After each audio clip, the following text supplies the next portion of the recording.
क्या कहीं से झगड़ कर आई है, क्या कहीं से झगड़ कर आई है, वो भी है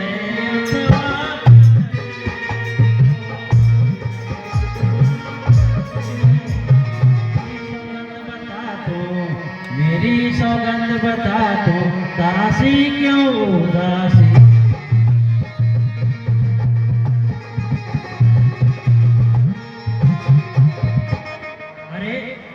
उदास क्यों है?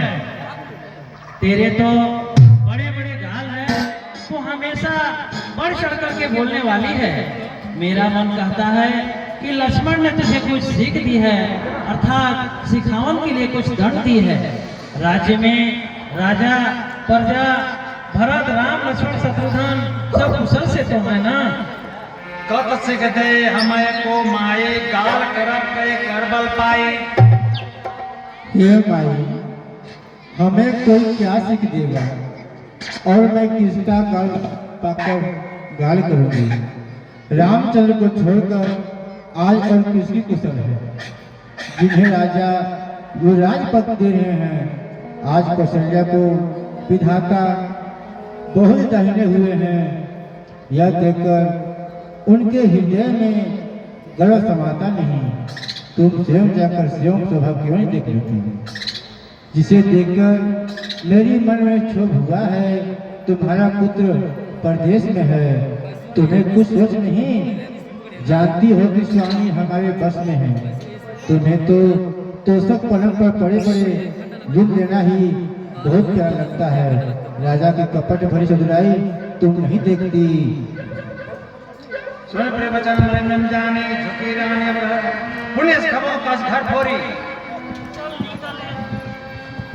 चल निकल यहाँ से चांडालनी, चल निकल यहाँ से चांडालनी, किसने तेरी मति मारी। स्वच्छंदरोई की ढेर को, स्वच्छंदरोई की ढेर को बनकर आई चिनगाई।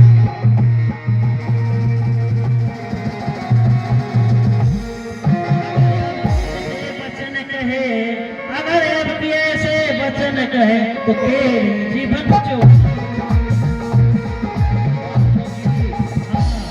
युवराज राम जिस समय होगा, युवराज राम जिस समय होगा उस क्षण मुझे कुछ दिन।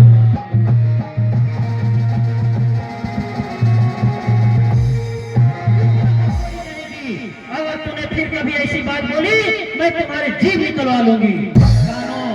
और लंगड़ों को हमेशा कुटिल और कपटी जानना चाहिए, उनमें भी स्त्री और खास तौर से दासी। परंतु हे परम प्रिय वचन सुनने वाली मंत्रा, मैंने तुझे जो सिखावन के लिए इतनी बात कही है, मेरे हृदय में स्वप्न में भी क्रोध नहीं है। हे सखी, तुम्हारा कहना यदि सचमुच में सत्य होगा, अर्थात श्री रामचंद्र जी का राज तिलक होगा, तो मेरे मन को लगने वाली अच्छी वस्तु मांग ले, मैं तुम्हें दूंगी। मंगलदायक सुंदर दिन वही होगा जिस दिन श्री रामचंद्र जी का राज तिलक होगा। यही सुहावनी सूर्य वंश की रीति है कि बड़ा भाई स्वामी और छोटा भाई सेवक होता है। श्री रामचंद्र जी वे सभी माताओं को अत्यंत प्यारी हैं। वे मुझे कौशल्या की तरह ही अत्यंत प्यार करते हैं। मैंने इसकी परीक्षा लेकर के भी देख ली है। हे मंथरा, यदि विधाता मुझे पुनर्जन्म दें तो यह भी दें कि सीता जैसी पुत्र वधू और श्री राम जैसा मेरा पुत्र हो। हे मंथरा, तुझे श्री राम की शपथ और भरत की सौगंध है। तू ये बता कि श्री राम के राज तिलक से तुम्हें किस कारण से दुख हो रहा है। एक सत्य सत्य बता। एक ही बार आप सब पूजी, अब कुछ कहब जीव कर दूजी।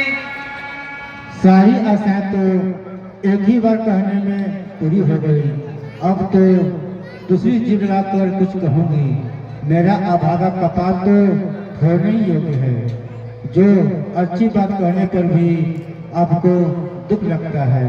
जो झूठी सच्ची बातें सुनकर कहते हैं, हे माई वे ही तुम्हें प्रिय हैं और मैं कड़वी लगती हूँ। अब मैं भी ठाकुर सहाती कहाँ करूँगी, नहीं तो दिन रात चुप रहूंगी। विधाता ने क्रूप बनाकर मुझे परवश कर लिया। जो बोया सो काटती हूँ, दिया सो पाती हूँ। कोई भी राजा हो हमारी क्या हानि है, दासी होकर क्या मैं रानी होंगी।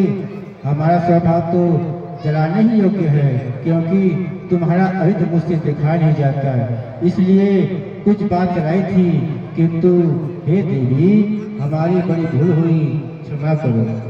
सादर पुण्य पुण्य पूछते हो सबरी गान मोही। अरे मंत्रा, मेरी तो बुद्धि चकरा गई, मुझे समझ में नहीं आ रहा है, तो बता तो।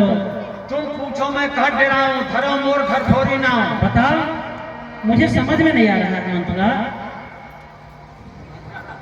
तुम पूछती हो किंतु मैं कहते डरती हूँ, क्योंकि तुमने पहले ही मेरा नाम घर थोड़ी रख दिया है। हे रानी, तुमने जो कहा कि मुझे सीता राम प्रिय है और राम को तुम प्रिय हो, सत्य बात है। तो यह बात सच्ची है, परंतु यह बात पहले भी थी। वे दिन अब बीत गए हैं। समय फिर जाने पर मित्र भी शत्रु हो जाते हैं। सूर्य कमल के फूल के पालन करने वाला है, पर बिना जल के वही सूर्य उनको जलाकर भस्म कर देता है। सौत कौशल्या तुम्हारी जड़ उठाना चाहती है। तुमको अपने सुहाग के बल पर भी सोच नहीं है।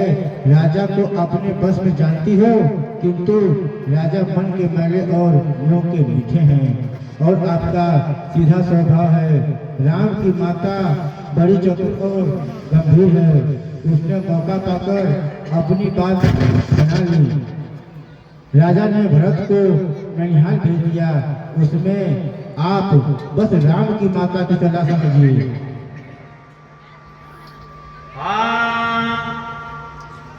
अब सौतेन तो मेरी तरह सेवा करती हैं। एक भरत की माँ पति के बल पर गर्वित रहती है। इसी से हे माई, कौशल्या को तुम बहुत प्रिय ही हो, किंतु वह कपट करने में चतुर है। अतः इसे हृदय का भाव जानने में नहीं आता। राजा का तुम पर विशेष प्रेम है। कौशल्या सौत के स्वभाव से उसे देव नहीं